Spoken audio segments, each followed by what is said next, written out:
Wagwan my people, this is your boy Pwisa kabisa. This is superstar vibe. Ni vibe ya Abasitari abantu barenze. Hano turi muri Tour du Rwanda ihuye nkuko nabibabwiye.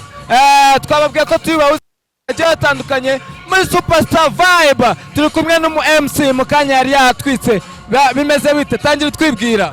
Bimeze neza ni MC Nice kaka wa Kigali. Ubu buri gihe ari shogo nka urya mbanziriza laki nka kao urya gasha wabonye ukuntu babimeze. Ni kaka wa Kigali MC Nice. Experience nk'umu MC umaze imyaka 6 muri Tour du Rwanda ni yihe? Impamvu maze imyaka 6 muri Tour du Rwanda. Tour du Rwanda haza kampani zikomeye. Ntabwo rero kampani yakuzana umwaka wa mbere udashoboye ngo wa kabiri kugarure. Hano abaje abaye MC bagiye barenze. Ikibakiti cy'abaye MC. Ikisi cy'abayemusi utarayicamo muri Tour du Rwanda cyangwa utaraza ngo ahure abari kampani zirenze mu gihugu ntabwo wakwiye kwiyambaza kujya kuvuga ibintu byabo udashoboye. Impamvu yo myaka 6 ishize ndimo hano ni ukubera ko hari ikintu kindi motu itandukaniro rya Tour du Rwanda y'ubushize n'uyu nguyu hari wenda ubu ngubu nuko tuzarara mu ntara ahantu henshi je kurara mu ntara ahantu henshi ariko isho n'ubundi zingize twaraziryaga namwe n'isho zarabaga zihari. Itandukanye riri nuko tuje kurara keshi ariko byajyaga baho mbere ya covid niyo yari yarabigabanyije naho ubundi abaterankunga baranagabanutse muri Tour du Rwanda urasanga abayimufite makazi ni bakeya turi bake bafite makazi. Dusoza umenyereye show nyinshi zigiye zitandukanye za Tour du Rwanda ugereranyije uyu mwaka ni hehe habera show nakaye gace mugeramo ukabona ko vibe ari vibe kabisa? Igare ryarangirije Cyangugu irusizi baba bameze neza cyane ndetse ni Musanze n'igisenyi gusa Cyangugu usanga badukuye na show yose witeguye Cyangugu ukayijyana igihe cyose kiba gihari ukajyana ikintu Cyangugu wabona show irenze cyane. Ni uvuka yana garumvuka agiye vuka Inyamirambo. Okay, what's up? This is your boy Pwisa superstar vibe. Turaza guhura n'abahanzi bo muri Kikasi Music, turaza guhura n'abandi ba star bagiye batandukanye. MC, thank you so much.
Imana ikongera ishimigisha mu byo uri gukora kandi ntabwo ucike intege si sawa.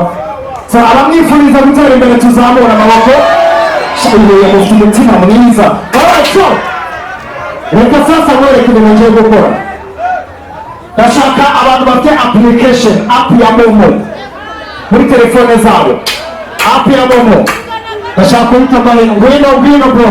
Abo bamini muze app ya Momo nawe ayifite twebwe ibihembo mwana njyewe n'ubundi ngiye gose.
So umanukana kagacupa na umanukana kagacupa uriya mutipe waza agakapu kacu Imana imuheza agiye ndabesha sisa. Alright, so sisa wanje nawaciye uretse gato nawe urashaka agakapu.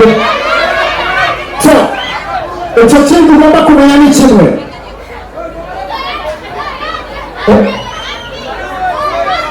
Uretse gato umugira ikibazo bino biriho ntabwo ari ibyanje.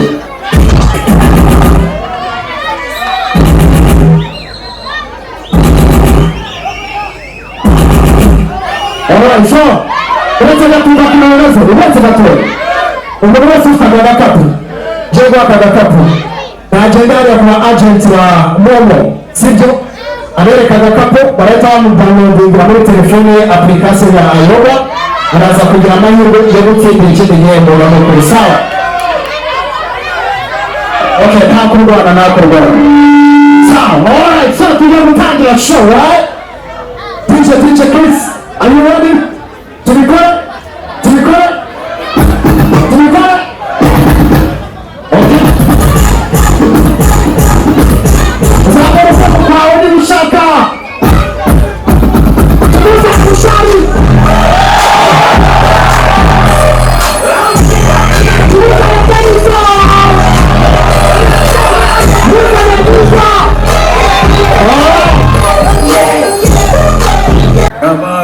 utuye uyani ngoma asa kuri kuvuga urakaye Imana wapi nuko mbana nariye neza abashira cyane kuri kaje warereza sonje kukoza ikibazo kimwe mu ngwange.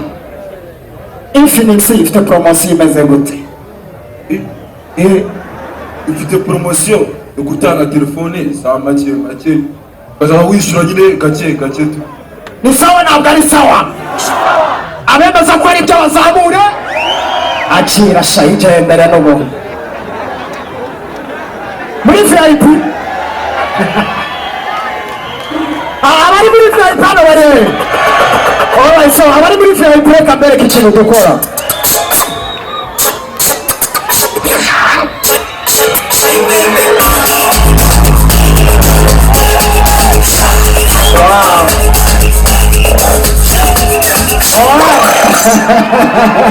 Chris ararenze barara. Okay, abari muri VIP uretse gato gake ku mutekano, sibyo wowe ngwino mama, nawe ngwino, uretse gato gake mubanze muhagarare hano, uretse gato, uretse okay, tipo wowe ngwino, uretse hagarara hano gatoya, nawe ngwino, uretse nawe ngwino wambaye jezi y'u Rwanda, wowe oya, uretse wowe inyuma wambaye ingofero, ngwino nawe uyu mutipe wanjye hano sha, uretse gato gake ibintu biriho, sibyo? Abashaka gift bari hehe? Alright, ngwino. Okay, umwe, babiri, batatu, muze na wa mutipe bane, muze. Ngwino sha, ngwino. Alright, DJ. Okay.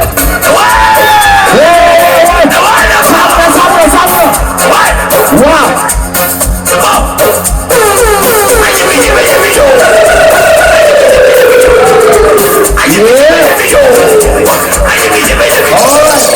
Let's maze muze.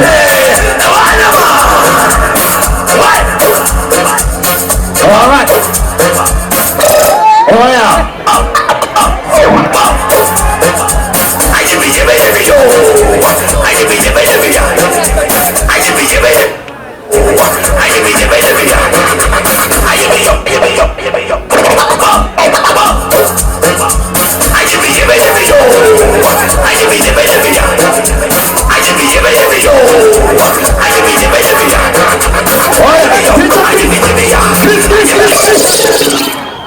wowe nta wigendera wene sawa ndabesha hari ukuntu mbahise mbona ibintu bimeze neza cyane wowe wigendere wene sawa cyane mu yego mwana wa mama wigendera naribi buriya mba namaze kubibona ukuntu bimeze pati ufite imyaka ingahe kuje hano ntakubwiye ngo uze hano 13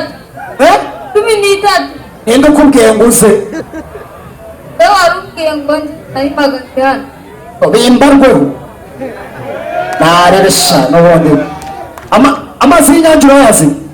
Amazi y'inyange urayazi? warayanyweye? afite iki amazi ameze gute? araryoshye ameze gute? wembwe ntumbeshye sawa aryoshye ni furashe cyane aho urayanywa kangahe ku munsi? akabiri abakirashye ariko uyu mwana sha amazi n'ubuzima icyendere wegendera nariwe sawa amazi y'inyange urayazi? aha ameze gute wenda cyangwa mbwire? araryoshye bidasanzwe oya umva nabi ikintu kirimo aba ari amazi meza araryoshye byatara ahubwo ndakangurira n'abatarayanywa kuyanywa bakayumva. Alright, ukora iki mu buzima busanzwe? Ubuzima busanzwe umukanishi. Umukanishi? Ese ubu uyu mupira nguhaye uzajya ukubitamo ryari mwana? Urangije akazi acira mwana, iyi ni souvenir y'inyange, acira na marinette. Sawa nicyo wabwira abantu bari hano? Abakangurira nyine kujya banywa amazi meza.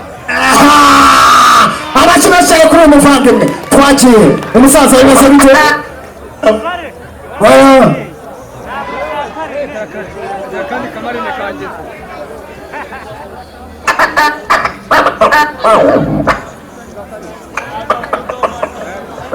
Subirayo, we ntabwo nagwamaga subirayo. Oya umujyane mu peti mu manure kwanza.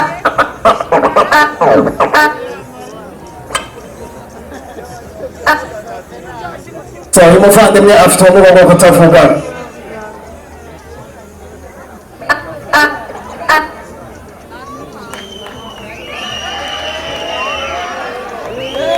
Muzamure ibiganza kugira ngo urebe ko mwishimye mwebwe. Ntabwo yumva nice.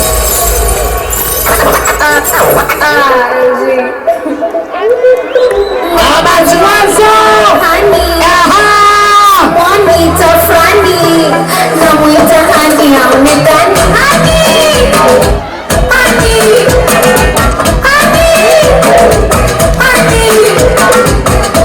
Okay, right here, okay, so, Chris, hold on. Rero ntabwo uzi kubyina, uzi gukora iki? Njye ntabwo nzi kubyina. Oye naribi.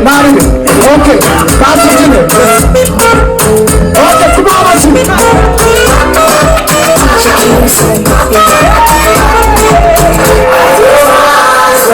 Chris.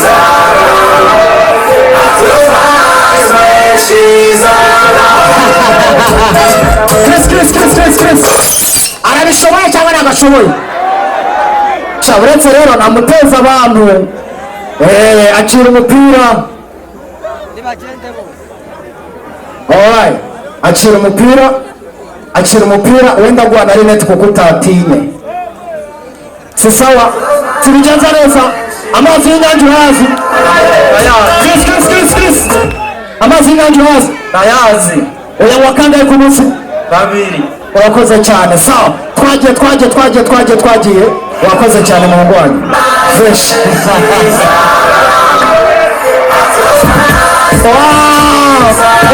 Alright. So abashaka ibihembo bindi muzamure sasa. Alright, so twari turi kuvuga umva gatoya. Twari turi kuvuga ku mazi y'inyange, ni amazi meza, ni amazi atavangiye, nta kindi kintu kirimo, nta mazi agufasha kugira ngo ugire ubuzima bwiza. So bakoze gushyigikira iki gikorwa. Amazi y'inyange ni amazi ya buri muntu wese, guhera ku bana, ku babyeyi, ku bakecuru, ku basaza, aradufasha cyane. Amashyi menshi cyane cyatuma abantu bazamuka. Tuzamukane nanjye.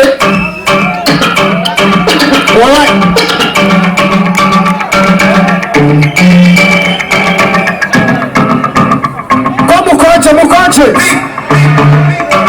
Alright, so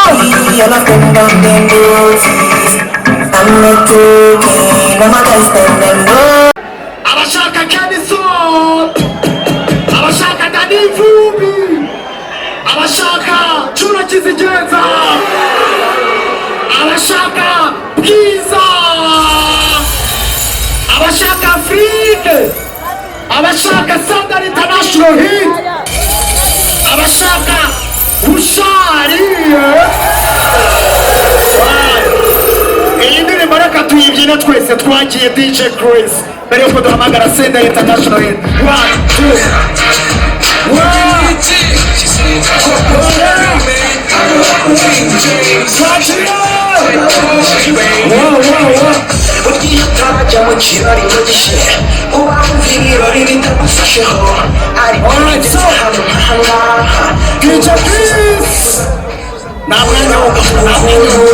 Inyuma mwumve neza. Uyu musore muramubona? Egera hano mwereke. Uyu musore muramubona? Umuntu ndi bugumye kumwereka urutoki muri muntu mu akantu.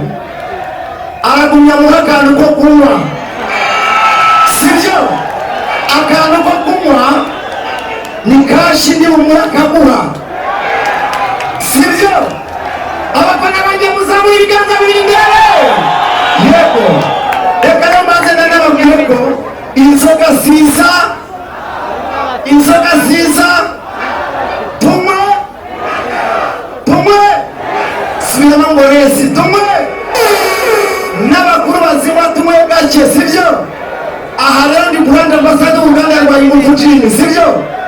Twegera ku ruyenzi musore mu mugongo hano nahabonye umuntu ndi bugumye guhamagara guha n'akantu. Indirimbo ngiye guhera kugira ngo nabonise ndeba bahamagara abantu 10. Pika izamure nzabivuga. Iyasiyo ibiganza bibiri gutya hejuru tugenda kure.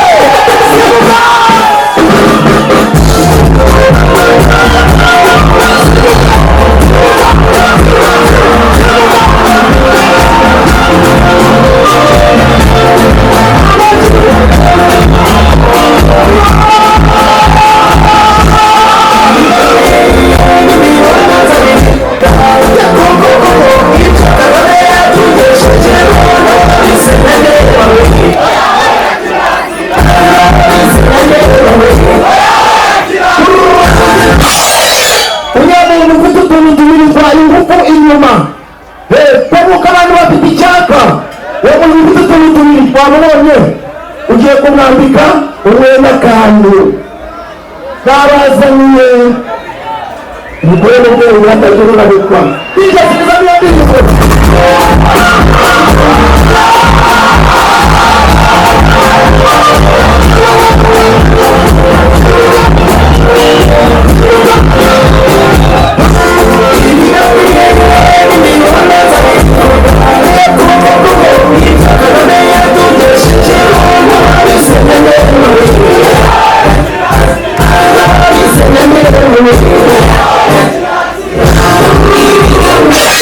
nta muntu nabwiye ko azana kuri stage umuntu nabwiye uramusanga hariya hasi ikitumurizana umuntu ndi mugumye guhamagara arajya hariya umuhatanga mwamubonye bigatangira isigo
cyane mubone barakora indirimbo ya Mukura nzayikora nzagane reka bakataye barakora ya Mukura abaraya muri ya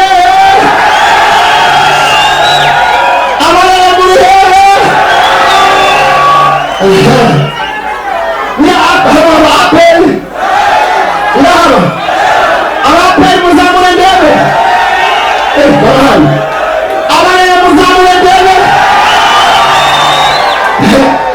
abapel nabo bari muri bukine nababonye igihe barashiramiza amakipe umwe musore umwana musore musore w'ubwambika abantu bene